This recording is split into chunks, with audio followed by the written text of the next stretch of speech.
people are playing such victimhood fucking cards these days. You think so? Yeah. Yeah. I don't know, maybe they've been babysit too much, or like they're pointing fingers. You know, that's why I like one of my fifth place trophies. You know, I like what Jocko Wilkin, you know, his book Extreme Ownership. It's like common sense, man. It's like, own it. Like, yo, I fucked up. Yeah. I'm here to fix it. I'm like, fuck, okay. You know what's, for me, what would be more awkward than having that tough conversation is letting yourself go a couple months and living with that on your conscience. But you know what the fucked up thing is? Some people can just like, it didn't happen. Yeah, that's narcissism. Sociopaths. Sociopaths, pardon me. That's a sociopath. Doesn't even register. No, I know.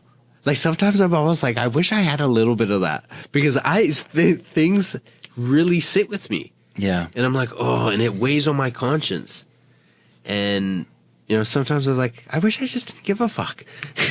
But I do. It's complicated, man. It's like the genes you have, how you're raised, where you're raised, when you're raised. 100%. Like all these variables, 100%, you know? 100%, man. Like for a sociopath, you would view it like, okay, say you're outside and you're viewing it from like a passenger, right?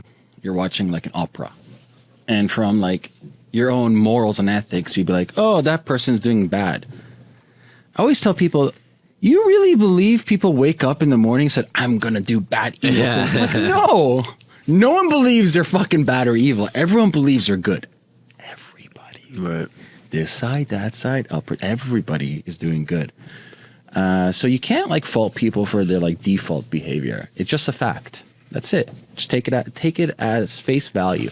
Keep them with. Don't digest it anymore. Don't kind of like stare at it with a fucking magnifying glass. Like, it is what it is, man. That's the information you have, and then just deal with it. Yeah. You know, people try to make like too much of certain situations. It's like, no, I hear you. I feel that. It's like one of my favorite thinkers is or was Krishnamurti. Who's that? Oh yeah. Interesting story. Google Krishnamurti afterwards. Okay. Like, I'm gonna go down the very Wikipedia rabbit very hole. similar to like Jungian psychology. You know, similar to like Nietzsche, Schopenhauer. Lots of similar to like Joseph Campbell. Even like modern day stuff like what Jordan Peterson talks about. It's like at the like he has a very interesting comment. Somebody asked him in the crowd, is like, well, what do you think about homosexuality? He's like, what am I supposed to think? What's there to even think about? It's like, okay. It's something. There's nothing to think. Right. It's like same thing with heterosexuality. What is there to think about? What am I thinking? This is just, you're doing what you're doing. There's no digging into it. There's no like, oh, well, I'm going to put a label. It is what it is. That's what it is. Right. You know, people try to label things too much. Like everything's a label. I hear you. You know? It's like, oh, you're this. I'm like, really? That's it? Like, I'm that? You know, like, fuck, man. There's a good Vedic saying, if you label me, you negate me. Because as soon as you label me, you put me in this like dimensional box. I like that. All right? It's like, I'm only this box? Right. Like, I'm only this and nothing else? Right. You know what I mean? It's like, get the fuck out of here. That's interesting. You know, when I started this, by the way, you're the third guest on this, you know, the new Ameer Rosic show. Yeah, that's right, brother. They're like, oh, you're going to do just crypto. I'm like, get the fuck out of here. You want any crypto? You think that's all I care about? Right. Like, I'll do whatever the hell I want to do, whenever I want to do it, how I want to do it. I think people like have there's two things with labels. I know we're going off subject here, but labels give people empowerment, and it's because people respect labels, they don't respect people. Like when you go to court and you're looking at the magistrate or the judge, you're not respecting the person.